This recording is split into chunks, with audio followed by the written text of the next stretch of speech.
प्यारे बच्चों, सुप्रभात। पिछली कक्षा में हमने साना साना हाथ जोड़ी पाठ के विषय में चर्चा की थी। अब हम उसके शेष भाग पर चर्चा करेंगे।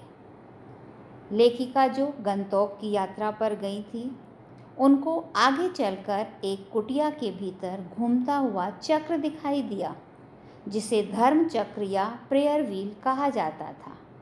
उनके गाइड नार्गे ने उन्हें बताया कि इसे घुमाने से सारे पाप धुल जाते हैं। लेखिका ने अनुभव किया कि मैदान हो या पहाड़, तमाम वैज्ञानिक प्रगतियों के बावजूद इस देश की आत्मा एक जैसी है। लेखिका किसी से बात किए बिना ही हिमालय के अद्भुत सौंदर्य को अपने भीतर समेट लेना चाहती थीं।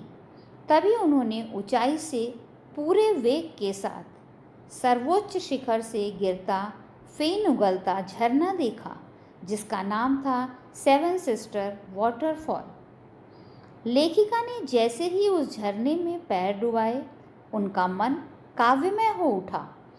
उन्हें ऐसा लगा जैसे उनके अंदर की तामसिकता धारा के साथ बह गई।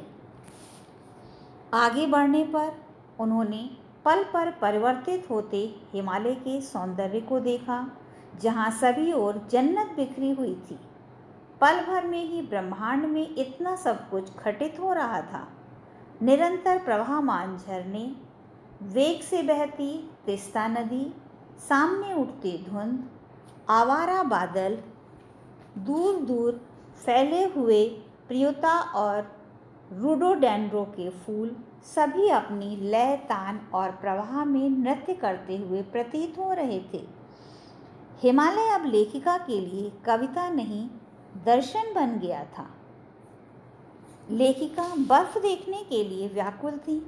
उन्हें किसी सिक्किम युवक ने बताया था कि यदि बर्फ देखनी है तो कटाव जाना पड़ेगा।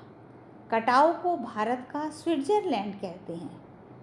कटाव पहुंचते ही बर्फ से ढके पहाड़ दिखाई देने लगे, जो चांदी की तरह चमक रहे थे।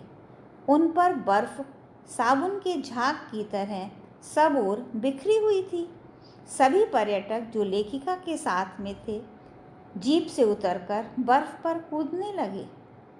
लेखिका ने मन में सोचा कि ऐसी ही विभोर कर देने वाली दिव्यता के बीच ही वेदों की रचना हुई होगी। जीवन में सत्य की खोज की गई होगी। सर्वे भवन्तु सुखिनः का महामंत्र पाया होगा।